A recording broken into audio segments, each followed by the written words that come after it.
Let them theory. He said 3 words to his mother and found peace. Liam's mother, Eleanor, was an expert at quiet disappointment.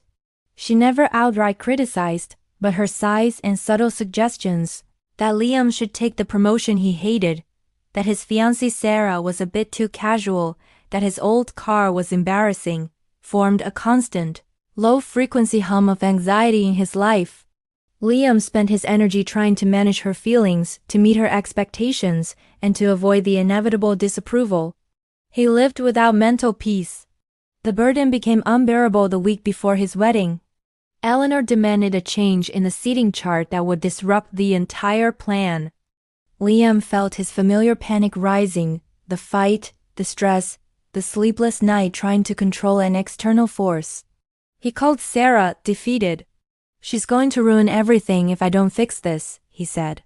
Sarah, who had recently discovered the let them theory, was calm. "Liam, you're trying to prevent her from being herself. You can't. That's why you're stressed. What if you just use radical acceptance?" "Accept what? Her ruining the day?"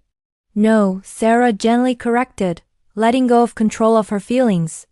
"Let her be disappointed. Let them theory means she gets to be Eleanor and you get to be Liam. If she wants to be upset about a table, let her." Liam realized he had been sacrificing his emotional freedom to maintain the illusion of peace. He had never truly exercised setting boundaries because he feared the fallout.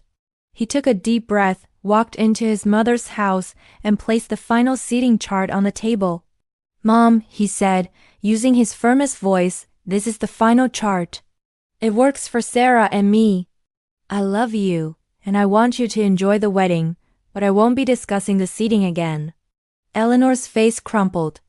She started to speak, readying a dramatic sigh. Liam simply held up a hand.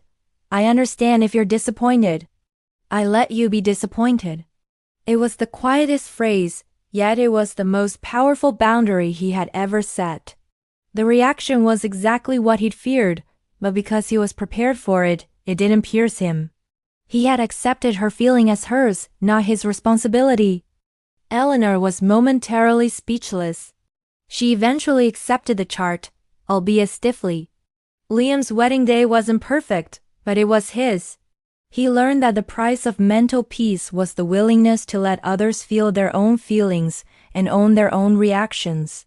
He had stopped managing the world and started managing himself, finally gaining control over his own inner life. Want to learn more about setting boundaries and finding mental peace? Visit my website for detailed articles. Link in the description. Don't forget to subscribe and press the bell icon for more life-changing insights.